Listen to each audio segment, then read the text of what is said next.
Dok, apakah benar kalau lagi cuaca panas tidak boleh langsung minum es ya? Dok, sebenarnya bagusan pakai AC atau kipas angin ya. Mungkin ada merek yang bagus. Kayak Satu rumah rombongan gitu ya, Dok ya. semuanya sakit mata Rombongan merah, sakit gitu. mata. Terus dari mata ke mata, dari hati ke hati. Jadi Dinkesta menyapa, Wong Tulung Agung, sehat, pasti bisa. warahmatullahi wabarakatuh. Senang sekali bisa menyapa sahabat sehat dimanapun Anda berada. Berjumpa lagi dengan podcast Dinkesta menyapa dengan edukasi dan informasi kesehatan. Dinkesta menyapa, Wong Tulungagung sehat pasti bisa. Halo sahabat sehat dimanapun Anda berada. Episode 13 Dinkesta menyapa bersama saya Nur Aliyah. Topik kita pada podcast siang hari ini adalah cuaca ekstrim melanda, ikuti tips sehatnya. Pada siang hari ini juga telah hadir ibu dokter kita. Beliau masih muda, juga energik. Beliau adalah Ibu Dokter Nia Anggarani. Beliau saat ini dinas di Puskesmas Sumber Gempol. Selamat siang dokter, bagaimana kabarnya hari ini? Alhamdulillah sehat, Bu Anur. Pripun panjenengan kabarnya? Alhamdulillah, saya juga sehat dokter. Sehat walafiat sehingga bisa menemani panjenengan pada siang hari ini. Jangan lupa sahabat sehat semuanya mengikuti bincang sehat kita kali ini 60 menit ke depan. Anda nanti juga bisa mengajukan pertanyaan langsung melalui Instagram Dinkesta atau juga bisa menyampaikan pertanyaan di 90.1 FM RGR Tulungagung.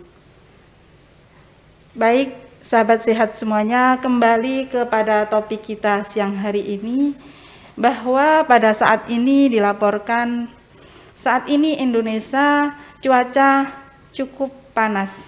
Bahkan di lingkungan kita di Tulungagung saat ini cuaca sangat panas sekali. Perubahan ini terjadi pada akhir-akhir bulan ini ya dok ya. Iya, bisa kita rasakan cukup panas ya dok. Cukup terasa sih Bu, bahkan sore hari pun juga masih kadang-kadang masih panas sekali. Iya betul, iya bahkan ketika sampai sore panas tiba-tiba turun hujan. Terus bagaimana dokter cuaca yang seperti ini, cuaca yang panas hujan, apakah memberikan pengaruh kepada kita mengenai kesehatan kita atau di masyarakat kita bagaimana? Tentunya kan berpengaruh Bu. Jadinya karena cuacanya itu sering berubah-ubah, apalagi panas sekali, kemudian tiba-tiba turun hujan, kemudian panas lagi, kan jadi hujan lagi. Iya, tubuh itu kan jadinya istilahnya harus beradaptasi dengan cuaca yang cukup cepat. Jadinya sehingga apabila tubuh kita sendiri nggak fit, mungkin kita akan sering bisa saja segera sakit. Penyakit itu menyapa kita. Iya. Seperti. Ya. Terus penyakit apa dokter yang dengan cuaca seperti ini yang sering terjadi pada masyarakat saat ini? Berdasarkan dari kunjungan pasien rata-rata di puskesmas itu penyakit yang paling banyak masih tentang batuk pilek, nyeri tenggorokan seperti itu. Terus selain itu ada juga yang mulai sakit perut, entah itu diare atau mengeluhkan perutnya terasa kembung, mual. Kemudian ada lagi 2 minggu terakhir ini sering sekali banyak kasus mata merah atau belean. Itu iya. Banyak sekali. Terus apalagi kadang-kadang itu pasien tuh juga malah datang tuh biasanya itu satu rumah mengalami gejala yang serupa. Jadinya kayak satu rumah rombongan gitu ya dok ya. Semuanya sakit mata rombongan merah, sakit mata. Iya. Terus untuk sakit mata sendiri dokter, itu terjadi pada usia berapa yang pada saat ini banyak dialami gitu?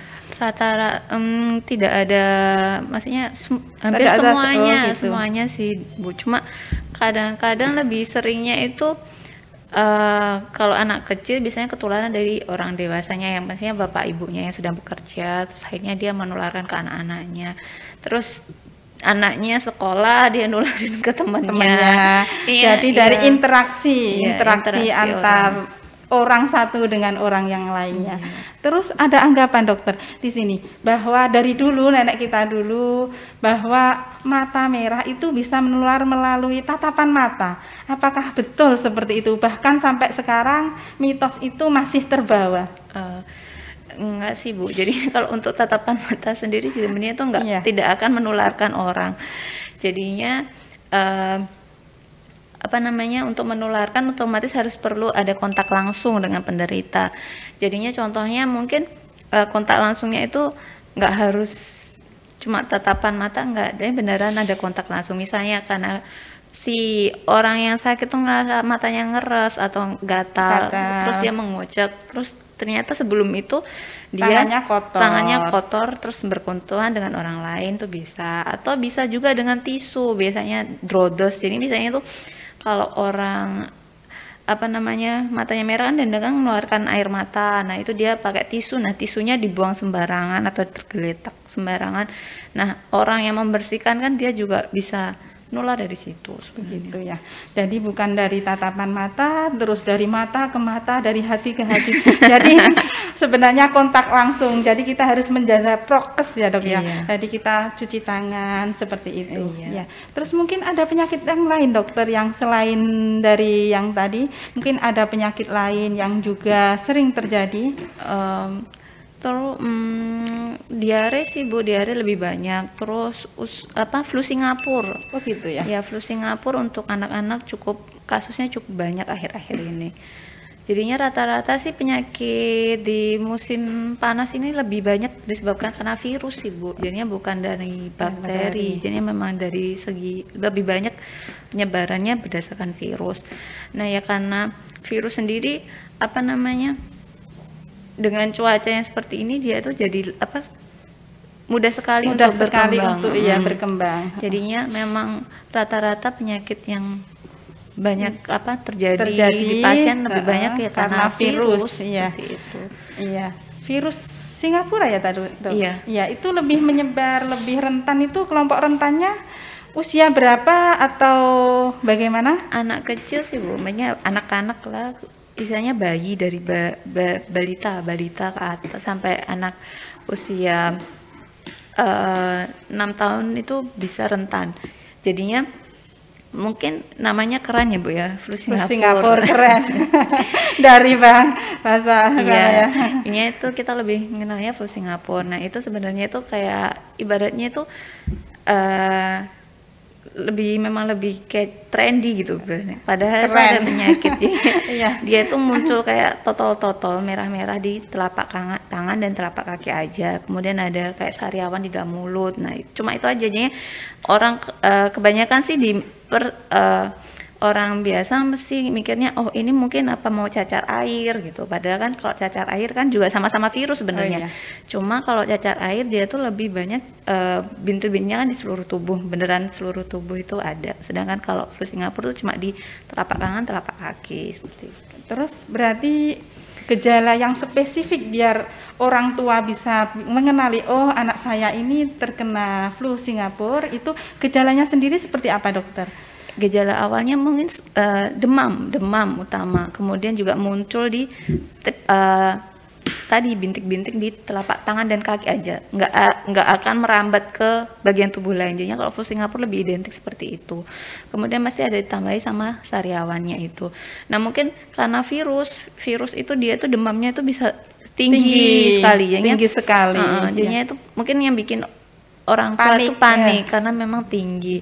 Jadinya kalau umpamanya ada tanda gejala mulai kayak titik-titik di tangan, kemudian demamnya tinggi, mungkin dia flu Singapura, apalagi biasanya tambah sama sariawan di dalam mulut. Udah, itu sih gejala umumnya Bu. Seperti itu ya. Terus seberapa bahaya dok untuk flu Singapura ini kalau terjadi pada anak-anak dokter?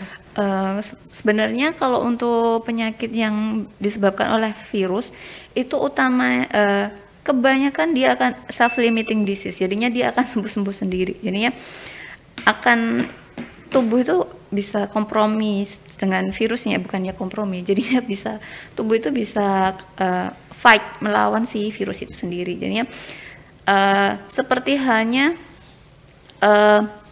batuk pilek biasa, maksudnya memang kadang-kadang batuk pilek nggak diapa-apain juga sembuh-sembuh sendiri. Nah, flu Singapura juga seperti itu.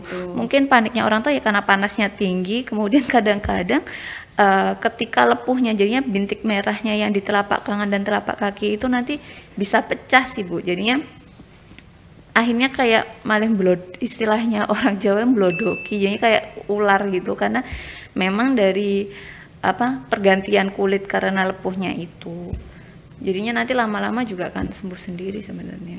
Terus pencegahannya yang bisa dilakukan itu bagaimana dokter? Mungkin secara umum pencegahan untuk menghadapi cuaca yang panas seperti ini, kita bisa melakukan pencegahan yang kita lakukan? Kalau untuk cuaca yang panas, otomatis tubuh itu kan, apalagi untuk orang-orang yang banyak bekerja di luar, itu kan sangat rentan ya Bu ya, apalagi terpapar sinar matahari, apalagi dalam jumlah yang lama, dalam waktu yang lama, terus setiap hari, tentu kan nggak baik untuk kesehatan tubuh. Nah, otomatis kita harus ada kayak persiapannya, maksudnya pencegahannya seperti apa. Misalnya kayak dengan cuaca yang panas, kita harus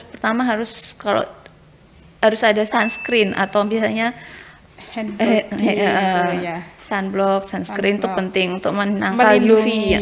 Kan UV tidak bagus untuk kesehatan kulit.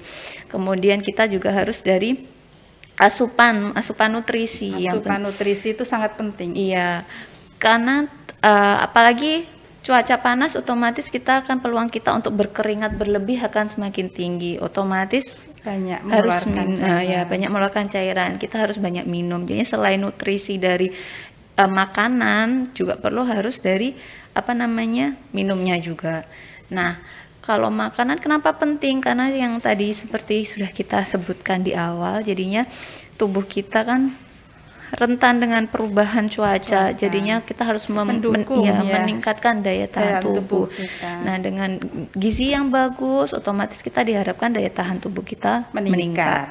Nah, pasti ada pertanyaan juga nanti, kalau mau suplemen gimana nih Dok? Nah, sebenarnya tuh suplemen itu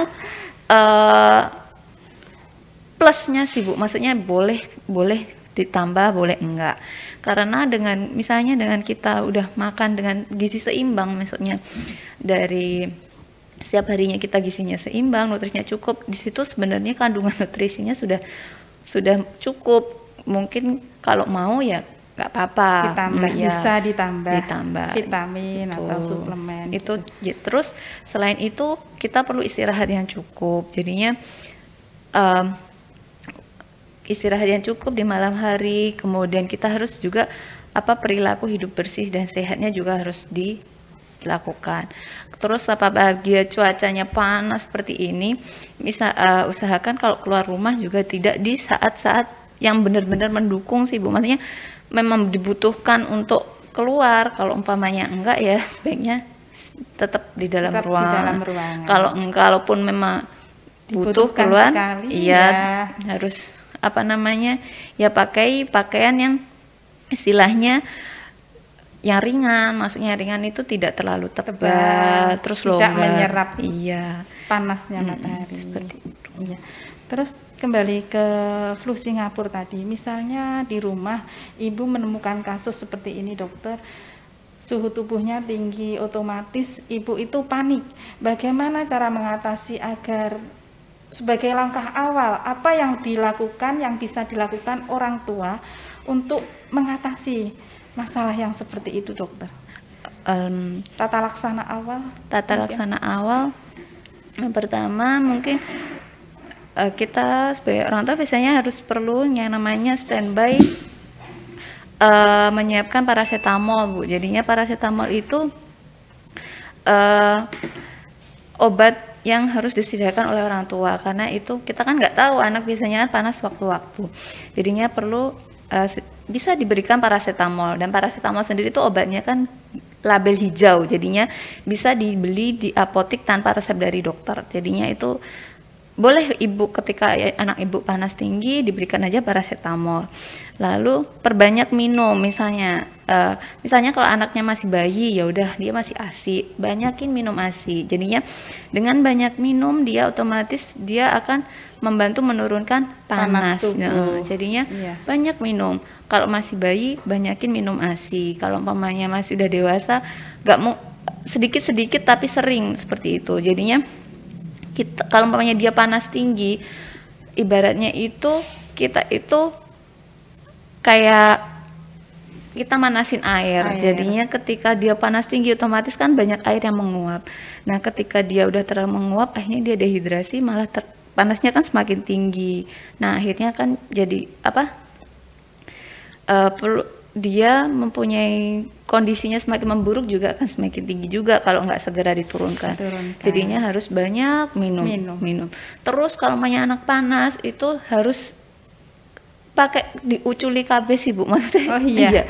Kalau orang dulu malah dikerubuti dokter, itu berarti salah ya dok. Jadi harus kita lepas pakainya biar panasnya bisa cepat keluar atau membantu panasnya keluar gitu ya dok ya. Jadinya udah pakai baju, pakai isnya aja kaos singlet, tipis aja, kaos dalam aja dibuka, terus pokoknya jangan diselimutin, biarkan dia terbuka, karena itu kan akhirnya panasnya itu jadi keluar. Terus kalau masih tinggi lagi panasnya, udah dikompres, kompresnya itu pakai air hangat ya dok ya. Jadinya jangan pakai air dingin. Iya, mungkin itu banyak yang masih gimana ya, ibu itu masih ketika panas malah dikasih baju yang tebal, dikompres dengan air yang dingin. Berarti yang betul kita pakaikan baju yang singlet terbuka ya, biar membantu panasnya keluar begitu ya dok ya. Terus sama dikompres itu Bu. Jadi kompresnya itu di dahi sebenarnya dia boleh, cuma lebih cepatnya lagi kalau di bagian lipatan tubuh, jadinya kayak ketiak, kemudian lipatan paha, itu akan membantu lebih cepat untuk menurunkan panasnya itu. Iya, seperti itu ya dok. Bisa disampaikan kepada ibu-ibu bahwa ketika panas mungkin dulu dikerubuti pakai baju tebal, ternyata kita harus pakai baju yang tipis. Iya, tipis. Terus begini dokter, untuk misalnya anak-anak itu kalau musim cuaca panas itu dia sukanya minta dikipas, pakai kipas angin itu dokter. Itu apakah berbahaya atau bagaimana dokter? Kalau untuk kipas angin sebenarnya boleh-boleh aja sih Bu. Cuma kalau untuk anak kecil nggak disarankan untuk langsung ke anak. Jadinya berbalik arah gitu jadinya ya. Dihadapkanlah ke tembok atau kemana, jadinya dia cuma mendapat pantulannya. Terus usahakan juga sirkulasi udaranya juga tetap bagus, jadinya udara yang dari kipas tuh juga tetap terjaga, karena kan kadang-kadang itu di ruangan tertutup yang lama kipas dinyalakan, otomatis kan udara yang diputar oleh kipas angin kan juga nggak bagus sirkulasinya. Jadinya boleh-boleh saja pakai kipas angin, tapi ya seperti itu. Jadinya sirkulasi udara tetap dipastikan terbuka, kemudian jangan dihadapkan langsung ke anak. Kalau untuk frekuensinya, misalnya ya jangan setiap hari, maksudnya dalam 24 jam dinyalakan kipas anginnya, seperti itu Bu. Gitu ya dok ya. Terus kalau seperti cuaca panas ini dokter, pakai masker itu apa bisa membantu ya dok ya? Mungkin melindungi kita dari debu atau bagaimana, hubungannya bagaimana dokter? Jadinya kalau masker di cuaca panas tuh membantu dalam hal kayak tadi, karena tadi kan banyak virus ya Bu ya. Jadinya banyak virus yang bertebangan, apalagi dengan cuaca yang kadang-kadang berangin ya Bu ya. Itu kan kita otomatis dengan penggunaan masker jadinya kan menghalau antara debu-debu kemudian virus-virus itu, sehingga dengan cuaca yang panas mungkin akan menghalau si virus untuk masuk ke dalam saluran pernafasan kita. Kalau untuk mungkin beberapa orang cukup rasa gerah ya dengan penggunaan masker, cuma dilihat lagi, seperti kan udah ada pelonggaran penggunaan masker oleh Presiden Jokowi juga. Nah di situ kalau memang mendukung, kemudian udaranya juga sejuk, tidak terlalu banyak debu, polusi, atau di situ juga lingkungannya juga sehat, ya nggak apa-apa sih nggak bermasker. Tapi kalau dengan cuaca yang panas terus debu dan kita di ruangan yang tidak terlalu, maksudnya bagusan pakai masker sih Bu. Seperti itu ya Dok ya. Berarti sangat membantu ya Dok ya dalam menjaga kesehatan tubuh kita. Terus acara ini juga disiarkan langsung di 9,1 Lembaga Penyiaran Publik Lokal Radio Guyub Rukum FM Tulungagung. Baik, dari sini mungkin ada pertanyaan dari sahabat sehat semua. Oh, ada dokter, ini melalui IG Dok. Ini ada satu pertanyaan dokter begini. Dok, mau tanya, kenapa sih perubahan cuaca yang ekstrim bisa mempengaruhi kesehatan? Monggo dokter, bisa dijelaskan. Jadinya tubuh kita kan ketika ada perubahan cuaca yang ekstrim itu kan terlalu, istilahnya bekerjanya kan lebih berat. Ya, lebih berat. Apalagi kalau mamanya kita ada intake atau asupan dari nutrisinya itu kurang, kemudian minumnya juga kurang. Nah, otomatis kan tubuh kita akan semakin rentan.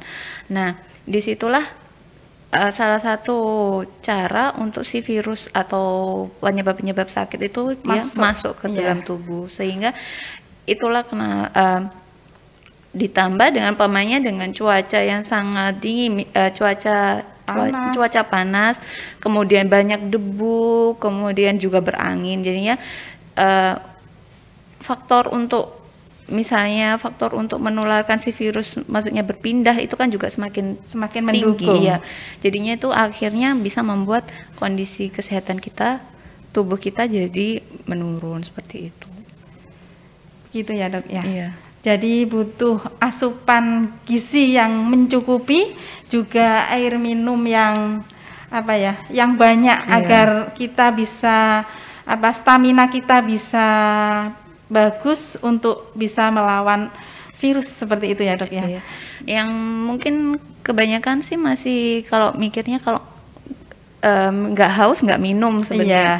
Iya, itu kan sebenarnya walaupun nggak haus juga sebenarnya kan tubuh kita kan tetap butuh minum. Iya. Jadi tanpa menunggu haus waktunya minum kita minum. Iya. Seperti itu. Jadinya itu kan juga membantu melembabkan, jadinya dalam tubuh kita itu seperti bibir kemudian lapisan di dalam hidung kita itu sebenarnya kan butuh sekali air. Iya. Jadinya kan hidung kita itu kayak menyaring, kayak ibaratnya filter. Nah, ketika filternya kering karena kekurangan air, otomatis kan dia kan bisa bekerja dengan baik. Otomatis kan jadi terganggu. Iya, banyak yang masuk, akhirnya di situ sakit. Jadinya itu fungsinya kenapa kita harus banyak minum. Maksudnya manfaat dengan banyak minum. Jadinya memang lapisan penyaringnya itu juga membutuhkan air, cukup air ya untuk bisa bekerja dengan baik seperti itu. Okay. Mungkin ada pertanyaan lagi dari ini Dok, ada Erzami Mok ini tanya dokter saya mau tanya, kalau cuaca panas kenapa saya sering pusing? Apa Dok, bagaimana? Nah, kalau sering pusing itu sebenarnya pusing itu nggak gejala awal sih Ibu. Jadi yang pusing itu gejala umum, gejala awal kalau ibaratnya lampu lalu lintas. Kalau saya bilang tuh pusing tuh kayak lampu lalu lintas warna kuning.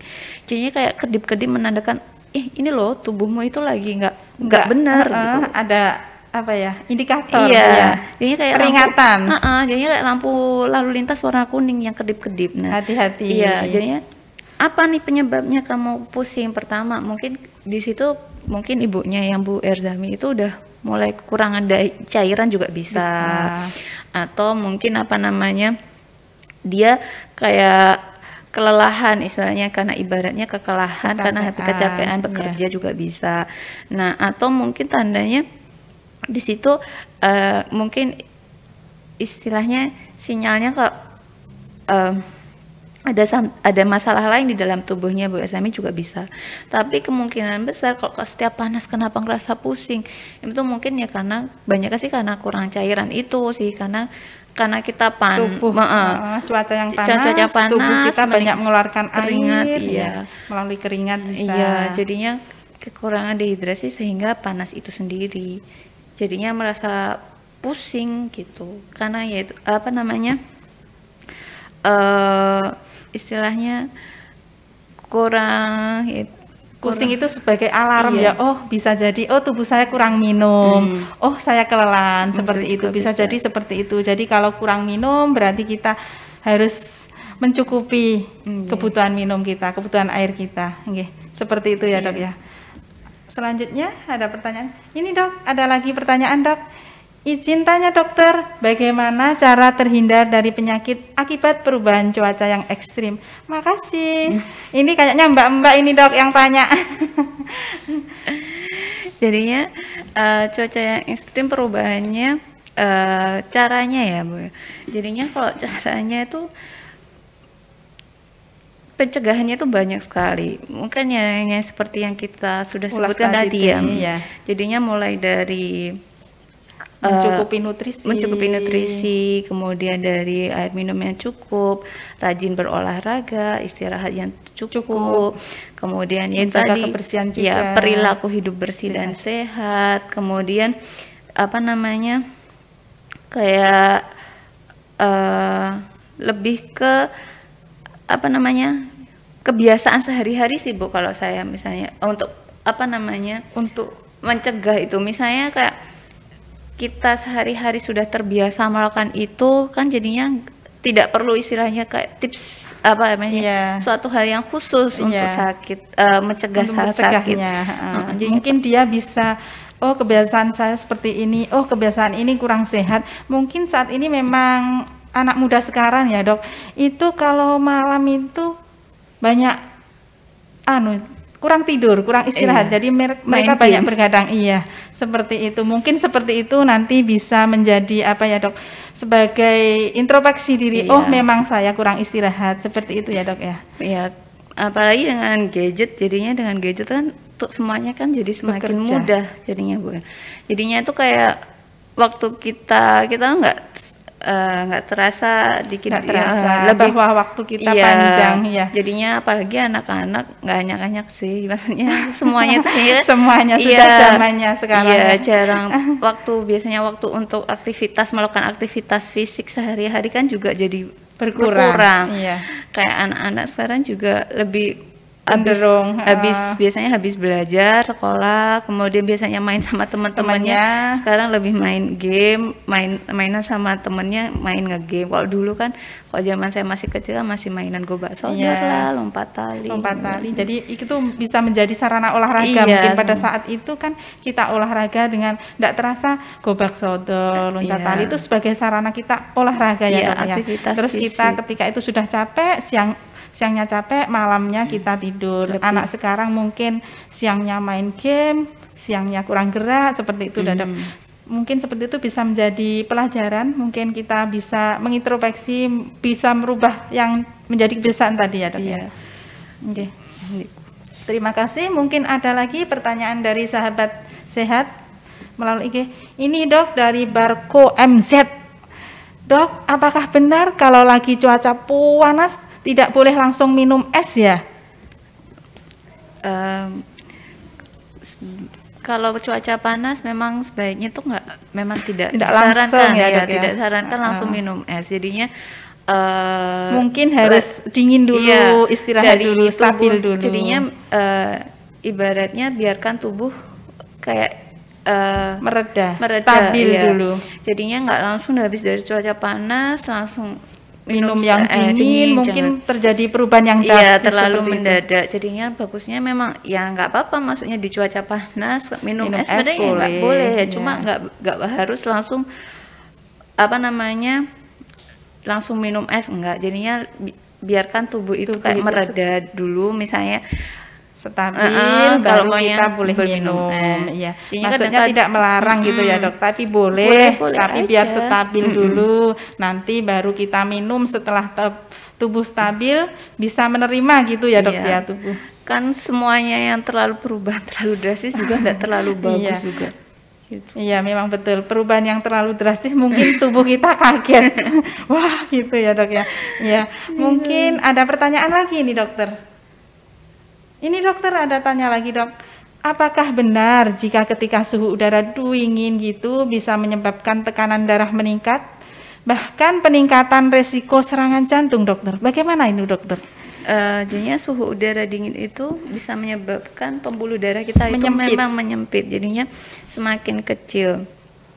Nah, di sini itu kalau untuk meningkatkan tekanan darah, memang benar, jadinya ketika tubuh kita penyempitan pembuluh darah, otomatis Kerjanya jantung semakin akan berat. semakin berat. Nah, kalau untuk meningkatkan resiko serangan jantung itu sebenarnya enggak sih Bu, jadinya enggak berdasarkan Enggak begitu resiko. ya. Cuma kalau umpamanya untuk resiko jantung memang tergantung dari faktor resiko orang itu sendiri, misalnya dari pola kehidupannya dia, maksudnya lifestyle-nya dia sehari-hari, kemudian memang ada riwayat dari kedua orang tuanya, itu yang lebih mengarahkan Mempengaruhi ke ya. serangan jantung. Iya. Kalau untuk yang cuaca dingin sekali itu enggak terlalu Enggak mengaruh, begitu cuma berpengaruh besar gitu ya. Cuma- Tapi bisa jadi. iya, cuma memang benar dia bisa meningkatkan tekanan darah, cuma karena pengaruh dari pembuluh darah kita yang semakin mengecil. Cuma kalau untuk meningkatkan tekanan darah sampai orang hipertensi sebenarnya juga enggak sampai seperti itu juga. Enggak sampai seperti itu Jadinya ya. memang lebih karena dia pembuluh darahnya kita menyempit, jadi memang ada perubahan sedikit tekanan, cuma nggak sampai kayak orang hipertensi yang bisa sampai tinggi sekali niku, enggak. Jadinya memang sebagai kompensasi dari tubuh kita untuk menghadapi cuaca. Seperti jadinya dengan cuaca dingin otomatis tubuh kita seperti ini. Jadinya dengan pembuluh darah yang mengecil diharapkan dengan distribusi cairan di dalam tubuh itu akan semakin berkurang. Jadinya keringat kita akan semakin berkurang jumlahnya. Kemudian urin kita, pipisnya kita itu juga semakin dikit. Itu sebagai fungsi agar cairan di dalam tubuh kita nggak banyak keluar karena suhunya dingin. Nah, tapi kalau umpamanya kita kembali ke normal, maksudnya akan kembali normal lagi. Kembali normal lagi. Itu sebagai bentuk adaptasi tubuh kita ya, Dok ya. Menghadapi cuaca itu tubuh kita bisa beradaptasi dengan cuaca. Yang nggih. Terus bagaimana ini dari Rifki? Pertanyaan lagi, Dok, ini Rifki 94. Bagaimana tips bagi pekerja lapangan untuk mencegah dehidrasi saat cuaca ekstrim? Mungkin ini saat kerja di lapangan nih, Dok. Kalau untuk dehidrasi otomatis cairan yang paling penting. Nah, di sini sebenarnya kita juga untuk yang pekerja lapangan ini penting untuk tahu kalau sebenarnya dalam beberapa waktu kita nggak dibolehkan untuk terlalu lama berada di bawah sinar matahari terlalu lama, karena bisa menyebabkan yang namanya heat stroke atau heat exhaustion. Jadinya di sini itu jadinya tubuhnya itu jadi bisa panas, jadinya dia kayak demam. Tapi demamnya karena terpapar sinar matahari. Terpapar sinar. Itu kan tidak bagus untuk tubuh. Jadinya untuk pekerja lapangan memang kalau harus banyak minum. Jadi harus banyak minum. Kemudian ada waktu untuk mereka sedikit berteduh. Jadinya tidak terus dipanas terus sampai siang. Betul. Baru istirahat. Ini memang harus ada waktu untuk dia untuk menyejukkan diri. Kemudian bisa kontrol diri gitu ya. Jadinya karena takutnya ketika dia sudah terlalu terpapar tinggi tidak kuat, kemudian otomatis kan dia kan keseimbangannya terganggu. Dia apalagi dia dehidrasi, minumnya kurang, otomatis kan dia banyak keringat. Akhirnya tuh dia bisa menyebabkan yang namanya mual, muntah juga bisa. Seperti itu ya, Dok, ya? Kemudian bisa melakukan kram otot juga bisa, pusing, terus kulitnya dingin, pucat kayak orang mau pingsan juga bisa. Jadinya di sini pekerja lapangan memang harus pandai mengontrol diri, kapan saya harus terus atau kapan harus istirahat bentar untuk minum. Kalau untuk pencegahan dehidrasi ya cepat dari itu minuman, harus minum. Sebenarnya minumnya enggak harus A B C D, enggak, cuma sebenarnya minum aja. Minum air putih ya dok, Iya. yang lebih sehat. Iya. Tidak harus minum minuman Iya. yang bagaimana. Terus nggak harus langsung minum banyak sebenarnya, enggak, cuma Iya. dikit-dikit tapi Dikit-dikit sering. tapi sering. Ini Bu. Iya. Terus mungkin ada pertanyaan lagi. Ini dari pertanyaan dari Suhandoko.01. Dok, sebenarnya bagusan pakai AC atau kipas angin ya? Mungkin ada merek yang bagus. Mungkin dokter bisa menjawab ini pertanyaan yang cukup bisa kita membuat tertawa ini. Kalau ada positif negatifnya sih Bu ya, mau pakai AC Iya. atau mau kipas angin. Bisa tergantung Iya. juga dana kita ya. Tagihan listrik ya Bu ya. Jadinya kalau umpamanya mau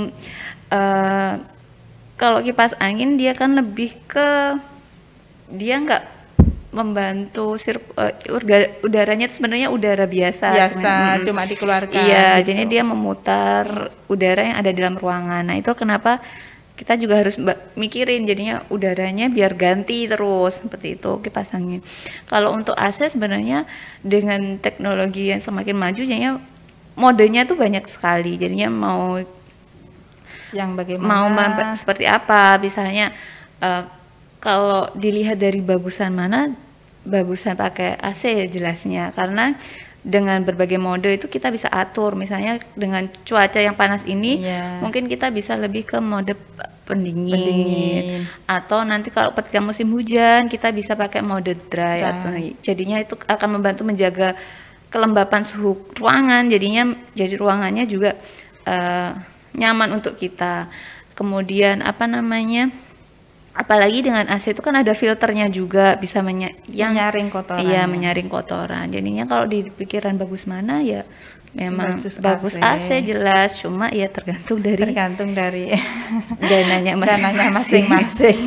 Iya, mungkin seperti itu ya dokter. Lebih bagusnya seperti apa ya, kalau kita beri penjelasan seperti itu, tapi tergantung dari tergantung dananya masing-masing. Terus kalau AC juga sebenarnya jangan terlalu dipasang terlalu dingin banget, seperti itu juga nggak bagus untuk tubuh kita. Jadinya menyesuaikan. Paling bagus sekitar 26-an derajat itu udah bagus untuk tubuh kita. Standarnya seperti itu ya dok. Ya, ini tinggal tergantung modenya sih Bu. Iya. Tergantung dana. Tergantung dana. Monggo, mungkin ada pertanyaan lagi. Ini pertanyaan dari Bakti Banda. Dok, mau tanya, cuaca ekstrim kayak gini apakah juga pengaruh sama penyakit asma? Berpengaruh sih Bu, kalau untuk penyakit asma. Jadinya kan banyak, apalagi yang asmanya kan asma alergi, jadinya banyak debu itu biasanya. Jadinya kadang-kadang apalagi anginnya seperti ini kan, kadang-kadang anginnya kencang, debu bertebaran, udaranya panas, jadi debu itu kering, bertebangan karena angin gitu ya dok. Jadinya resiko untuk sakit asmanya kambuh juga semakin punya tinggi, pengaruh ya. Punya pengaruh. Tapi kalau umpamanya daya tahan tubuhnya bagus, iya nggak apa-apa. Ya balik lagi ke kondisi tubuh. Biasanya kan orang kalau udah punya sakit asma kan sudah tahu, misalnya asmaku itu kambuhnya karena A B C D E. Nah dia pasti sudah tahu, ada alarm ya dok. Jadinya pasti dia kalau ada kayak gini, aku harus kayak gini. Dia sudah mengenali ya dok. Seperti ini ada alarmnya. Mungkin dia bisa proteksi dirinya. Iya. Seperti itu. Mungkin ada pertanyaan lagi? Pertanyaan selanjutnya dari Vina 17 Agustus. Mungkin ini tanggal kelahirannya dok, pas hari kemerdekaan. Ini bertanya, ada teman kalau terlalu lama kepanasan, misal upacara. Ini temannya dok. Jadi mimisan. Kenapa ya? Nah, kalau mimisan, jadinya pembuluh darah di hidung kita itu kecil-kecil. Nah, jadinya itu dia tuh pembuluh darahnya itu kecil dan tipis, Bu. Jadinya ketika panas otomatis mengembang. Pembuluh darahnya kita tuh kayak menipis gitu. Nah, ketika dia bagi beberapa orang yang punya pembuluh darah yang memang terlalu lembut, nah di situ dia bisa pecah. Sampai pecah. Iya. Jadinya tuh memang kayak bukannya bawaan ya, memang tipenya Tipenya pembuluh darah. seperti itu tipis. Jadinya Tipis. ketika panas kan otomatis pembuluh seperti tadi kalau pembuluh darah kalau di cuaca dingin pembuluh darah kita itu kan mengecil. Nah kalau pada saat di cuaca panas dia tuh kita melebar. Jadinya ketika tipis bisa pecah. Hubungannya seperti itu ya dok ya. Jadinya bukan karena apa namanya, kecuali kalau mungkin itu kan memang kan pengaruh cuaca.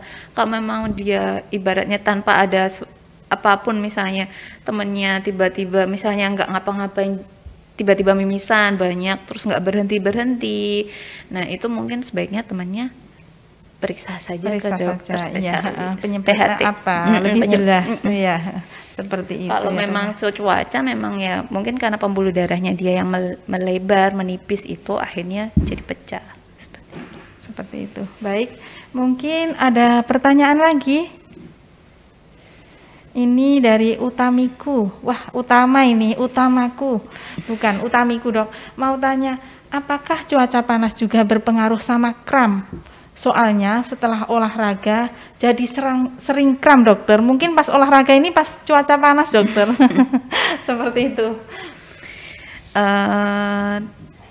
Kan apa namanya, tubuh kita itu ketika kita berolahraga pada saat panas kan otomatis berkeringat.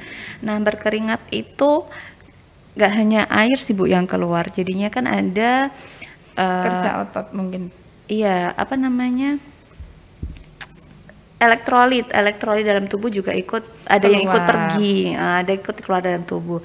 Nah secara tidak langsung kan tubuh otot kita itu bekerja juga membutuhkan kayak elektrolit. Nah, ketika elektrolitnya kita itu banyak yang terlepas karena berkeringat, misalnya karena cuaca panas ataupun karena olahraga ekstrim.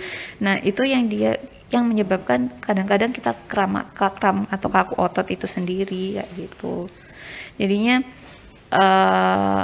ada memang kalau olahraga kadang kram itu memang ya bisa karena memang selain karena keringatnya ya elektrolitnya berkurang, juga mungkin karena posisi dia yang maksudnya pada saat melakukan aktivitas terlalu benar, nggak benar posisinya itu juga bisa. Jadinya bisa aja, maksudnya panas dengan kram memang ada kaitannya seperti itu. Baik, mungkin ada pertanyaan lagi.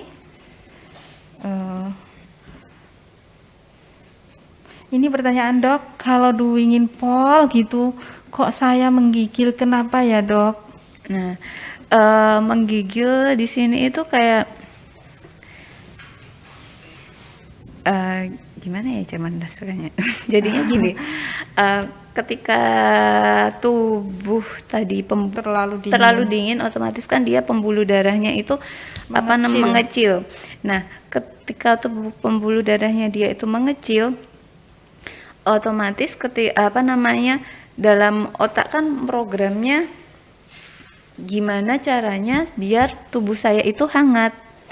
Jadinya perlu penghangat. Iya, jadinya dia tuh karena saking dinginnya, jadinya kayak otak tuh ngeprogram, kayak menyuruh tubuh kita itu untuk mempertahankan suhu tubuhnya bisa biar sesuai naik kan ngerasa dingin, jadinya selain di pembuluh darahnya mengecil, nah jadinya mekanisme menggigil itu fungsi tubuh untuk menyesuaikan, menaikkan biar standarnya menurut standar otak, jadinya standar otak dia suhu seperti ini yang nyaman, jadinya kita otomatis menggigil seperti itu. Itu sebagai bentuk apa ya dok ya?